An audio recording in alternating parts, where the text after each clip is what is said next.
Capitalismo, ahorro e trabajo duro. Comparto tamén certo pesimismo, xa cando nacín eu foi a guerra dos 6 días, e xa son un señor maior e ainda non parou aquilo e xa vimos todo aquilo de Camp David, aquelas cosas de Madrid, aquelas cosas que decía Cideor e todos e tal. Pero claro, alguna vez ten que parar. O sea, alguna vez ten que...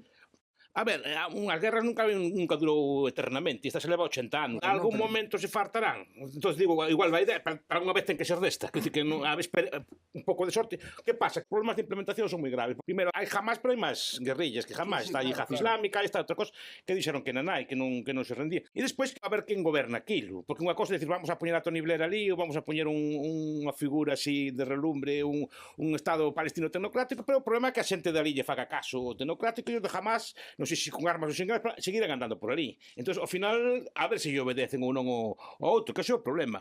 E despois, aí discrepo un pouco de Roberto, que o Estado de Israel tampouco é especialmente cumplidor, co prometeu no Líbano, non o cumpliu. Expresei-me mal. O que quixen dicir é que o Estado... Sí. Cando temos un Estado, o Estado pode decidir cumplir ou non cumplir, pero a decisión que tome o Estado se aplica. Sí. A decisión que tome unha milicia terrorista, eso, en fin. E iso, a ver, o sea, sí, pode ser. Ou é. Pero a cuestión é que Israel, Netanyahu depende de votos de xente que é moi rabuda, que non... Xa ele é bastante rabudo, vamos. Xa ele, pero ainda por riba xente que ele chamalle blando el. Entonces non pode caer o goberno de Netanyahu con él. Entonces, supoño que estará a ver como zafa desta, a ver como sale desta. Pero esperemos a ver se sale desto, porque creo que todo o mundo xa está farto tamén da guerra, os cazatixos primeiros, pero Israel tamén, unha economía por moi rica que xa non pode soster ese esforzo bélico, e está empezando a sufrir tamén económicamente, por moi rica que xa e tal, non están morrendo soldados israelíes todos os días. Non, están morrendo todos os días, e aparte, financieramente e económicamente, eso non é moi malo de soster, que ao final eu leín, por exemplo, que saco os ataques de Irán esgotaron todas as munición que tiñan deso do escudo antimisiles. Esgotaron todo, tuveron que darlle unha especie, unha remesa de ausencia de ali, porque non teñen. Al final, se o atacas moito, tampouco ten, porque ao final é moi caro manterse todos os días para que che manden un foguete e mandarte 3 ou 4. Ese non hai quen o sosteña. Un mes, sí. Entón, é o problema que ten. Creo que están fartos todos e querrán parar. Jamás fixo un cálculo disparatado cando empezou a guerra, pensando que desa guerra iba a conseguir resultados positivos, e o resultado da guerra pois está ben á vista, non? Miles de mortos e a absoluta desaparición de Hamas. Eu creo que a miña razón fundamental para o optimismo é que finalmente, ao mesmo tempo, é o máis perigoso de como se vai a levar a cabo eso, é que jamás desapareza do escenario, porque sin que jamás desapareza do escenario non hai nada que facer. É difícil que desaparece. Pero claro, cando empeza a guerra, Siria estaba con eles, estaba Hezbollah con eles, estaban parte dos chiitas e daqui con eles. Hezbollah sigue con eles. Pero Hezbollah quedou moi dañado. Está moi dañado, claro. Ahora está sin aliados serios. Todos están moi dañados pola guerra. Entón, ahora non hai capacidade, sobre todo o caso sirio, etc., que caiu estrepitosamente ese réxime. Entón, é moi difícil sosterse. Ora, que jamás non gana a guerra que fora da OTAN, non quer dizer que Israel pudiera ganarla, porque esa guerra non a podía ganar. No senso de que pode ganarla militarmente, pode arrasar todo aquilo, pero despois que faz coa xente aquila toda? Non ten salida. E creo que ao final se deron contos dous. Salvo que fora certo a teoría que sostén o noso goberno, entre outros, de que o que se pretendía era facer un genocidio. Como é obvio, é unha falsedade absoluta, porque se tú pretendes facer un genocidio non avisas a xente antes de bombardear as casas. Claro, por eso digo que é un disparate. Pero bueno, un disparate que se establece. Derrotas porque eso é difícil de derrotar, porque é unha cousa que se quitan un uniforme é unha zatimais, como además o seu clan, a súa familia protexe, non é como un terrorismo político, sino que, como estamos vendo, é unha cousa de clans. De feito, hai clans que están con Israel dentro de Gaza, e son cousa de a miña familia son todos de Hamas, pois somos todos os primos, os tíos, todos somos de Hamas. E hai diputados palestinos que se sentan no Parlamento israelí. Sí, pero esos son os que están dentro de Israel. É dicir, pero digo que eso funciona con unha lógica como yo non é difícil de entender. Entón, ali son todos e aquilo non ceden porque mataxe meu tío e tal, tens que negociar de outra forma. Outra derivada deste asunto que é o protagonismo que adquiriu Donald Trump a hora de anunciar e xestionar este acordo de paz. A ver, ele implicouse. E implicouse non para máis guerras, sino para... Implicouse a forma del. Sí, claro, como ele. Como está implicándose en Ucrania, a forma del, non buscando tal, sino azuzando, pero azuzando, o sea, buscando... E cuidado que as dúas guerras non son del, que son de Biden, as dúas, porque parece que se empezou el, e estaban cando estaba el, e con certa tolerancia de... As guerras non son de Biden. Non son de Biden, pero... As guerras son dos rusos que invaden Ucrania e non foi capaz de dos terroristas de Hamas que asesinan a 2.000 personas en Israel. O propio Putin dixo que se estuvera Trump que non teria habido guerra, dixo él. E que entonces claro, se implicou e creo que está implicado tamén en Ucrania. Outra cosa que salga ben ou mal. E se quere o Premio Nobel da Paz, que é unha ambición que pode ter, porque normalmente cando xa o tes todo, xa eres rico, xa tes todo, buscase cambiar de escala, como decimos, ter outro tipo de premio, outro tipo de reconocimiento que non teña. Además, ele está obsesionado con Obama. Sí, claro, con Obama tamén o tiña. Porque lo deron Obama. Isto que pode facer é que ao mellor salva a Maduro. Bueno, sí, claro, si pode ser un efecto colateral, claro. Si queres selo... Non é un bo efecto colateral. Non sei, pero desde logo igual o salva. A ver, el polemiza porque sabe que non lle vai pasar nada. Quen? Pedro Sánchez. No, pero ao país sí que lle pode pasar. O país sí, pero sabe que non lle vai pasar nada serio, que non é Xi Jinping, nin que lle solta unha cousa ou lle fan cousa. Sí. Sabe que ao final o outro fala, e Trump fala, pero... Con un tipo como Obama, como Trump, hai que ter cuidado, Trump xa vamos vendo, non fala, pero depois non fai. Ten moita ironía, a min gustame velo, ten moita retranca, xa ten un xeito de facer que eu creo que máis ou menos vou entendendo. El non dice, non usa o linguaxe normal da política, vou facer isto, sino que usa un linguaxe irónico, así retranqueiro. Son dos grandes éxitos en Estados Unidos. Seguramente máis do mundo dos negocios que do mundo da política, e por eso desconcerto rivais. No caso do gasto en defensa, eu estou con Pedro Sánchez, o sinto moito.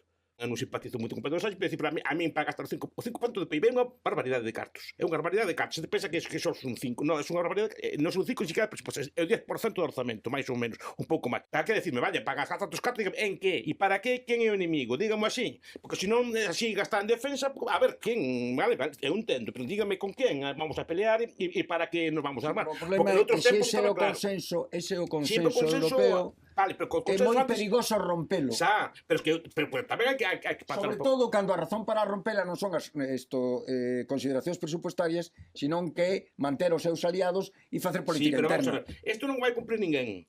Só que Pedro Sánchez dice, os demais dicen que sí, pero despois non gastan. Este dice que sí, precisamente por que está dicindo Roberto, por polemizar. Os demais países europeos e tal e todo isto non van a cumplir esa cosa porque é unha animalada. Pregunta, para que definir contra quen peleamos? Ou contra... Antes era Guerra Fría, estaba claro. Contra quen peleamos é evidente. Pois non está tan claro porque xa gastamos máis que todos a Unión Europea. Contra quen peleamos é evidente. Xa gastan máis do doble do orzamento ruso. O sea que non chega o que gastamos.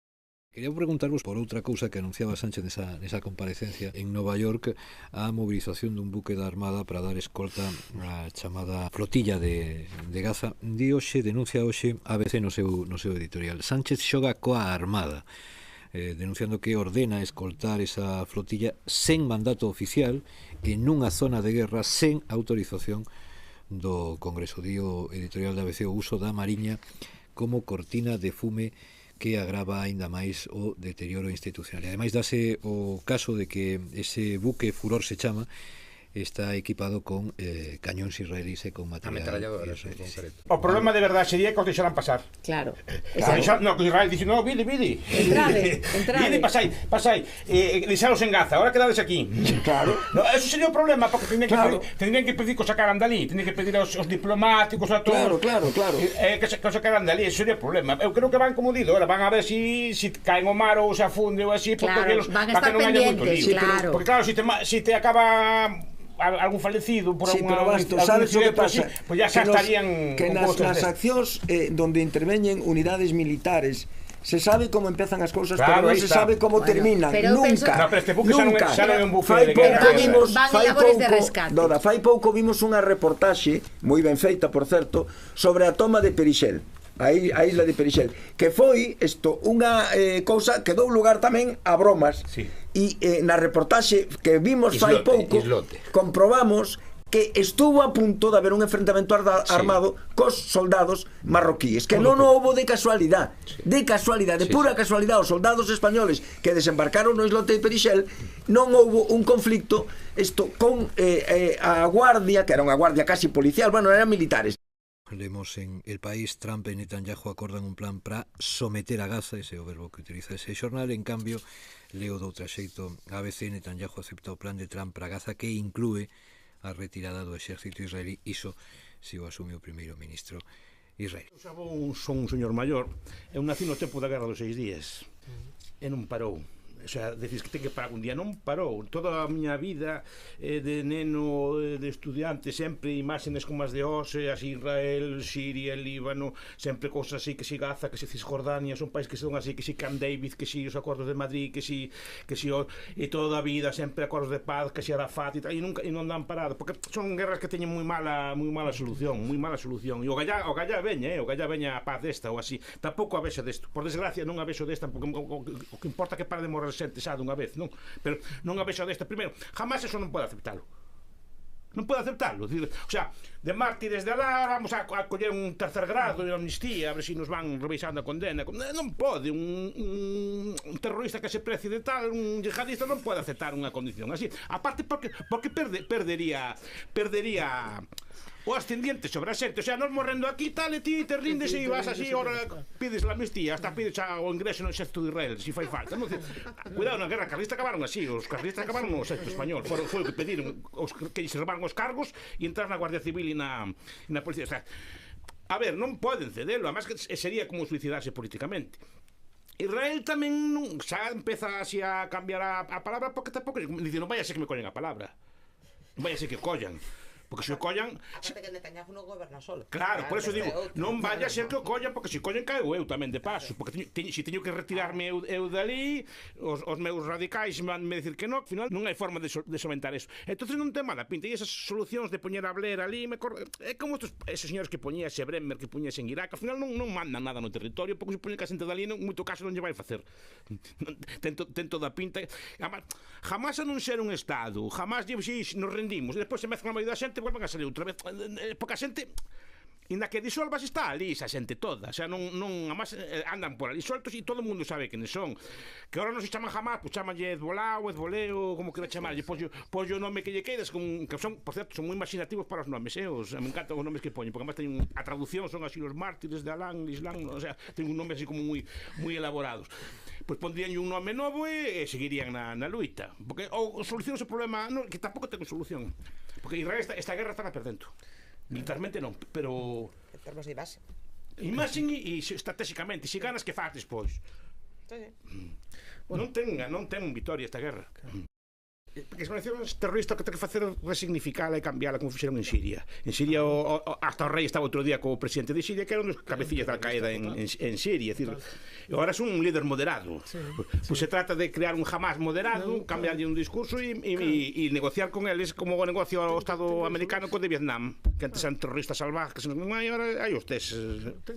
Tendrá que ser algo así, por desgracia, injusto, de acordo, pero tendrá que ser algo así, senón eso non para. O profesor dixo moi gráfico que non cría que jamás poidera aceptar un acordo desta natureza. Que credes que pode dar o paso nestas 72 horas de chegar a pensar en aceptar? Supoño que están discutindo, discutirán con Irán tamén a ver que di, a ver cual é a opinión. Pero políticamente non ten moita lógica. Despois de ir o martirio, despois destas cosas, mira que tamén eles tamén levan, que non os principais, os primeiros que salvarían a vida serían eles, como dicen, ben, isto non vai quedar un vivo, seguramente nun tempo. Entón, os primeiros que a corto salvarían a vida serían eles. Pero claro, eles si teñen unha aura de martirio, teñen unha aura de que van coa cinta verde así que unha cousa que van a pelear por alá ou que sea así, rendirse así non é un escenario que contemple, que non os veu depoñendo as armas así como un exército normal, porque aparte, se fixeran eso seguramente había unha escisión. Xa subo no Sinn Féin, no IRA, xa subo incluso en Bildu no seu momento, que había sectores como máis duros que non querían ceder, e aquí seguramente moitos deles montarán unha escisión, la brigada de los mártires de Altá, esa está, e despois non obedecerán. E tamén hai outro factor, porque é moi probable que pase. A estrategia efectivamente era esa, romper os acordos de Abraham, e despois que a represión en Israel fora tan desproporcionada que eles quedaran como os mártires de verdade, e de feito xa non se fala do atentado. Xa solo se fala da represión de Gaza. E que nunca estiveron tan cerca. Claro, por eso digo, como estrategia é moi cruel, pero non lle sale mal de todo. E cuidado que Israel esta guerra non a pode ganar. Militarmente sí, non a pode ganar políticamente, non ten salida.